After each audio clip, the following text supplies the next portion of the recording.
Brothers, that was a if you want to say that was vapor at the end. I mean, there was a huge spike. It was basically an intraday spike, or within a week's period of time. There did not stay at $50 for any real length of time. And then again, the same thing happened in 2011. We had the spike up. It didn't go through 50. It fell back, and then they smashed it. And of course, they smashed it in 1988 also. This time. I know it's not good to say this time it's different, but it is different. It's already different. You can see it. We've been over $50 now for what, a week, Mm-hmm. maybe a week and a half. But the thing is, we've gone through 50, and the buying, if anything, has increased. And the risk here is that the chart goes parabolic. Bill Holter, a financial analyst, has cautioned that the global financial system may be rapidly approaching a critical breaking point due to the increasing instability in the silver market. He indicates that tangible silver supplies are experiencing significant strain on a global scale, with India increasing its imports in terms of ounces and the shutdown of sales by the majority of bullion dealers in China. The market has currently entered backwardation, a state in which the spot price of silver is higher than its futures price. This is a sign of significant tension and a lack of confidence in paper contracts. Holter observes that lease rates have increased and that the system is at risk of failing to deliver.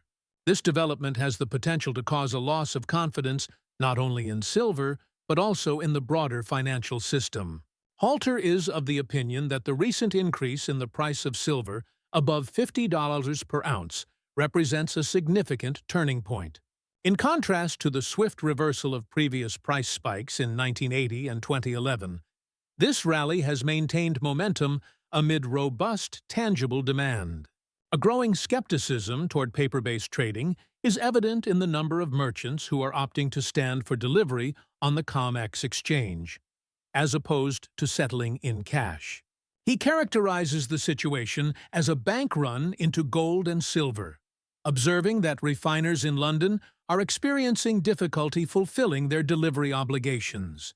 Holter interprets the trend of slowed retail activity in the United States as evidence of constraining liquidity in the real economy, rather than a decline in faith in precious metals, as holders sell to meet financial obligations. Holter cautions that global markets could experience unprecedented disruption within 72 hours if silver fails to deliver, a situation equivalent to the suspension of nickel trading in 2022 following a supply crisis. In that scenario, futures contracts would be rendered completely untrustworthy, leaving only physical metal with genuine market value. In addition, he emphasizes the increasing pressure on the secondary market for junk silver coins, which are being irrevocably removed from circulation and melted down. This trend has the potential to increase premiums in the future. Holter maintains that physical silver is the only asset he would prefer to hold in the event of a market closure, contending that a failure to deliver would not merely disrupt trading. Holter's interview excerpts are now presented. To ensure that you receive timely updates, kindly subscribe to our channel and activate the bell icon. I appreciate your assistance and hope you enjoy the video. Set up for failure to deliver, and I can't stress enough how important it is for silver not to fail to deliver, because if it does, it'll immediately spill over to gold, and you get action in gold like we're seeing in silver. That's the end of the system.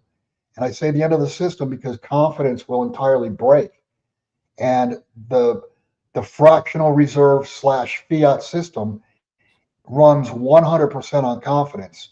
And if you break confidence, and it goes back to what my late partner Jim Sinclair used to say: what is the value of a contract that cannot perform? And the answer is zero. And he posited that you could see gold futures at $10 offered, no bids, and $50,000 bid and no offers. meaning people will not accept contracts because they know they're not going to perform. They want the real Right. deal in their hands. Right. And then the spot price becomes the only price. You're not going to have this thing with the futures price and the spot price and all this other stuff. You mentioned Correct. backwardation on the silver side. I mean, right now I'm looking at the prices in real time right now. Spot gold, even gold. Spot gold's at 42.03. The futures contract's at 42.13. So about $10 off. There's about a $10 delta between the futures contract and the spot contract. So you may even start to see backwardation spill into the gold price relatively soon, maybe by the time you're watching this video, guys. Right. Exactly correct. And things, obviously, because we live in a computer age, things happen so much faster, than they did 40, 50 years ago. And we should talk a little bit about the two spikes in silver that we had previously to $50. 1980 with the Hunt brothers, and then 2011. The Hunt brothers, that was if you want to say that was vapor at the end. I mean, there was a huge spike. It was basically an intraday spike, or within a week's period of time. They did not stay at $50 for any real length of time. And then again, the same thing happened in 2011. We had the spike up. It didn't go through 50. It fell back, and then they smashed it. And of course, they smashed it in 1988 also. This time, I know it's not good to say this time it's different, but it is different. It's already different. You can see it. We've been over $50 now for what, a week? Maybe a week and a half.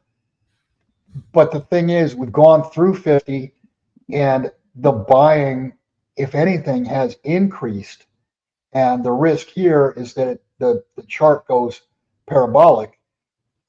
And the blood in the water that the sharks smell is that there's not enough supply, and that that they can break these markets. So when I say break the markets, you've got too many longs demanding delivery, and there's not enough supply. And we're going to find out that both gold and silver have been fractional reserve markets where they counted on only 1 or 2 or 3% of the longs standing for delivery. It's been a process. This has been taking place for 2 or 3 years now. If you look at both gold and silver on Comex, the first notice day, and I'll just use a number of 100. Let's say there was 100 contracts standing for delivery. Prior to a couple of years ago, 3 years ago, what would happen is you have 100 contracts going into first notice day, and by the end of the month, it might be only half or 25%. In other words, the longs liquidated, took cash settlement, and walked away. But what's happening now is you get first notice day with that same 100 contracts, and by the end of the month, you might have 150, 200, 250 contracts standing for delivery.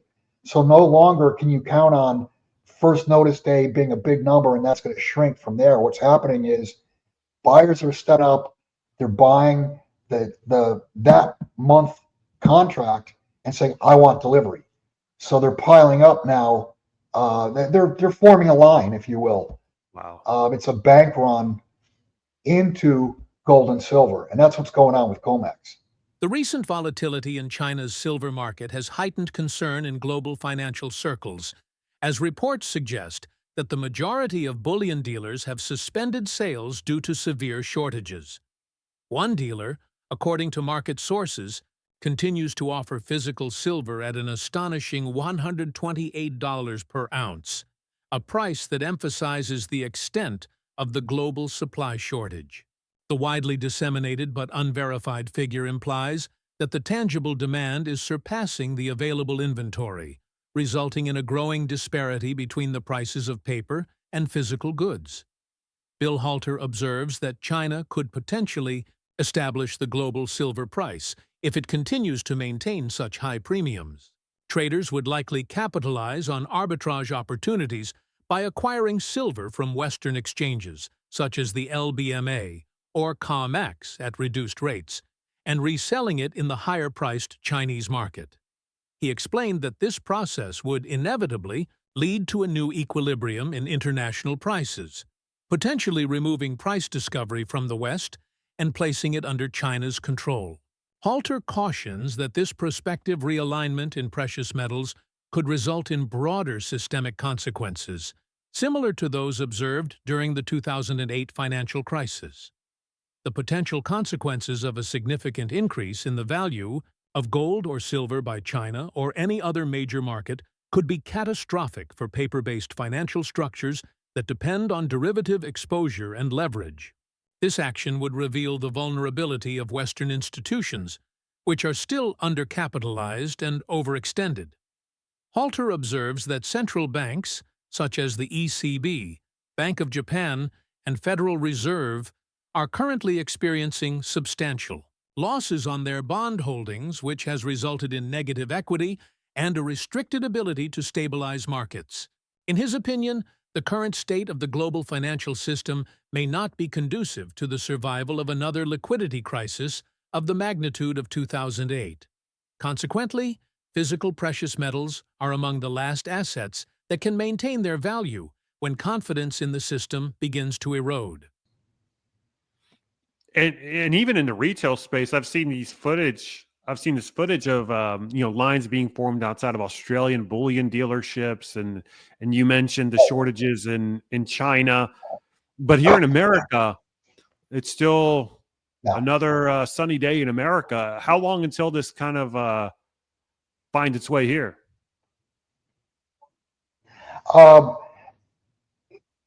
You're not seeing retail in North America buy. You've not seen them buy for the last 9 months to a year. What I've seen as a precious metals broker, I've taken more sale orders in the last 12 months than I had combined in the previous 15 years. And what that tells me, and I've asked people, why are you selling? And 95 plus percent of the time, people say, I need the money. I got to pay taxes. I got to do this. I got to do that. The money is running out on the streets in the United States, the real economy. Another thing you can look at the traffic flow in Las Vegas. I mean, that's down something like 18%. What that shows you, I mean, those are real-time numbers showing you that the real economy is having a hard time. It's slowing down. You look at the official government numbers, they're all bullshit. They're telling you the economy's growing, inflation's coming down, everything's great. That's not the case. Now, in the rest of the world, yeah, you're seeing lines all over the place. I mean, how is it that other than possibly the government telling them don't sell any silver, we want to portray a shortage, but I don't think that's the case. I think there's a real shortage. Actually, I know there's a real shortage. I mean, just look at what's going on in London.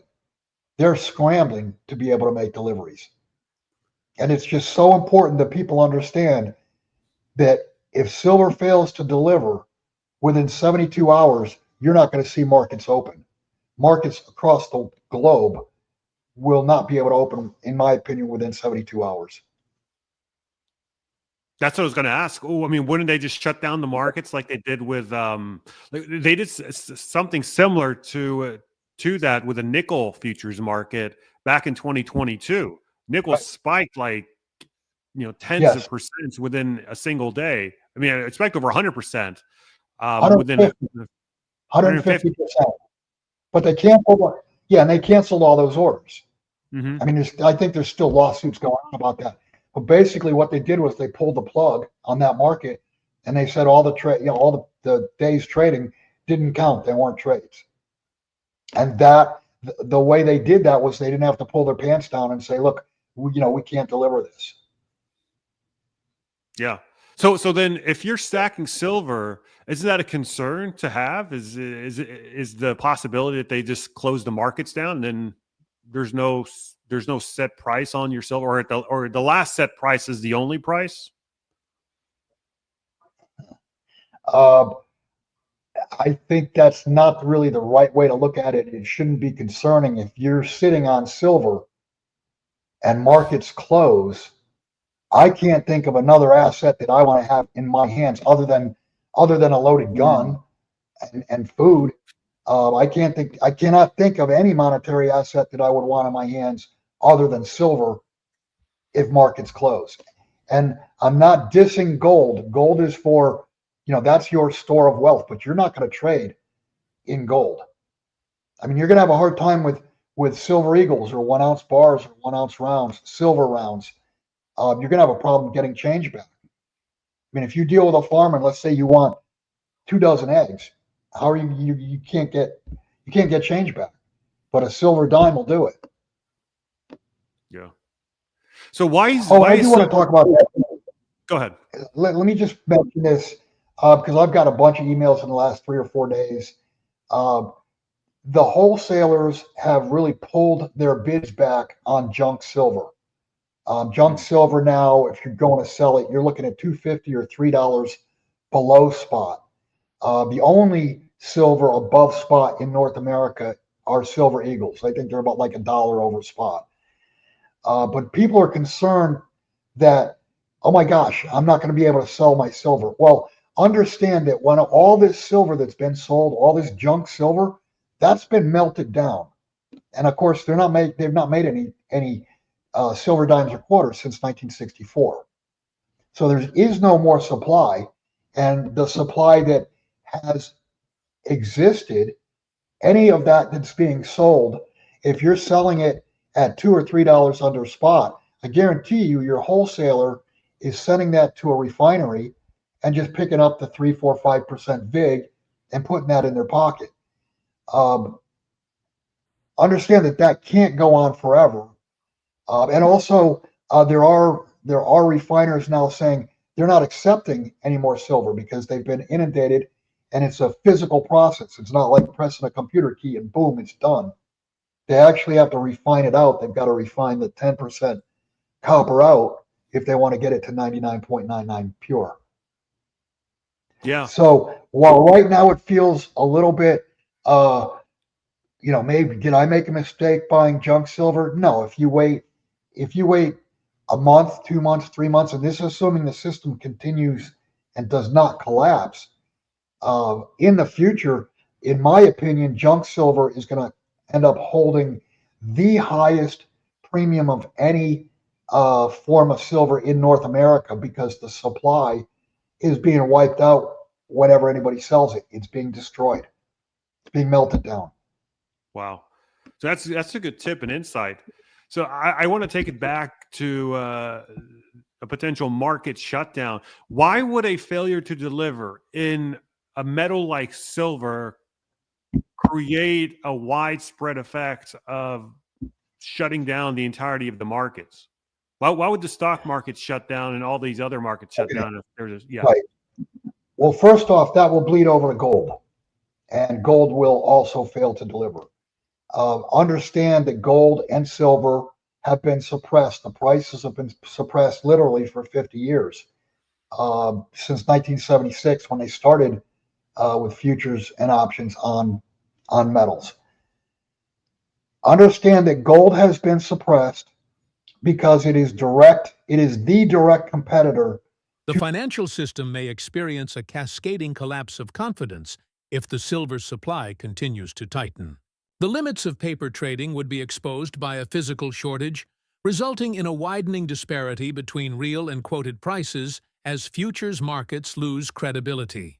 Upon investors' realization that metal cannot be delivered, demand for tangible assets would increase significantly, resulting in a global repricing of value and a steep increase in prices. The potential for capital flight into physical assets and alternative trade systems is present, as liquidity in related markets, currencies, bonds, and equities could diminish as trust in paper-based assets erodes. In this scenario, silver would transition from a simple commodity to a metric of financial integrity, indicating that physical possession is the sole genuine assurance of value. Please share your opinions on Bill's analysis in the remarks section below. If you find this video to be informative, please consider supporting our channel and activating notifications to remain informed about our most recent content. I appreciate your attention.